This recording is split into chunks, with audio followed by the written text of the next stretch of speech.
"Who are you looking for?" "Jesus of Nazareth," they answered.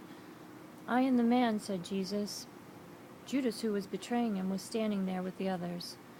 When he said to them, "I am the man," they retreated and fell to the ground. So Jesus asked them again, "Who are you looking for?" And again they said, "Jesus of Nazareth." "I have told you that I am the man," replied Jesus. "If I am the man you are looking for, let these others go," thus fulfilling his previous words, "I have not lost one of those whom you gave me." At this, Simon Peter, who had a sword, drew it and slashed at the high priest's servant, cutting off his right ear. The servant's name was Malchus. But Jesus said to Peter, "Put your sword back in its sheath. Am I not to drink the cup the Father has given me?" And this is John chapter 18, verses 5 through 11. And I want to just go back to this part. When he said to them, "I am the man," they retreated and fell to the ground. This is really significant to me, indicating these guys, I mean, as if they really weren't wanting to arrest him, indications of the setup, a really deliberate setup by Jesus. And just from memory, I'm going to recall what MSNBC reported with the scholars explaining Judas Iscariot's gospel when he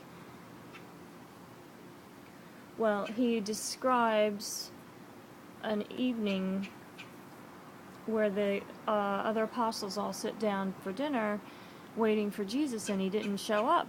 And after waiting, they decided to go ahead and say prayer or start prayer. And during their prayer, Jesus walks in and just starts laughing at them. And it's kind of a critical laugh. It's not a nice laugh, and everybody gets uncomfortable and stops, and he asks them, "Do you even know who you're praying to? And who do you say that I am?"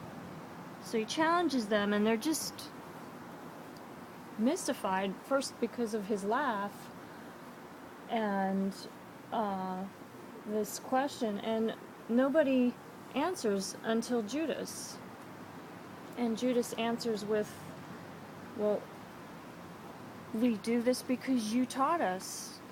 And we say you are son of Barbello." And I guess that's what Judas calls God, Barbello. And so this is one scenario in Judas' writing testimonial that to me indicates when Jesus picked his delivery guy, because Judas was the only one that would speak up here and obviously had a lot of faith at that time. I mean, he was able to put in words, "Yeah, I mean, I believe you're son of God, and because you teach us to pray, that's why we do it." And this indicates unconditional faith, or a lot of faith, because whoever was going to take Jesus was going to have to follow these instructions to deliberate this timing, which I believe is really important and significant about how this went down. And for myself, it's been a very enlightening lesson about it. It's a lot more than Jesus being a sacrificial lamb up on a cross. There's a very significant lesson about this whole deliberation. And I think that's enough for this week. It's really brief for me today, but I'm going to really specifically explain this so that it will be really clear, and I believe it has everything to do with not judging people with or without evidence. It's really important. Or, isn't it true that we should never cast judgment on others, even if we, like if we had all these apostles' gospels, or a good example is like if you have friends that get divorced, even if you have evidence that one of them cheated or whatever, you've got evidence of some behavior that wasn't just, I mean, it's still, well, I mean, the question, I guess, is it ever okay to cast judgment on others? And I think that's really important, and that has to do with this issue and deliberation involving Judas.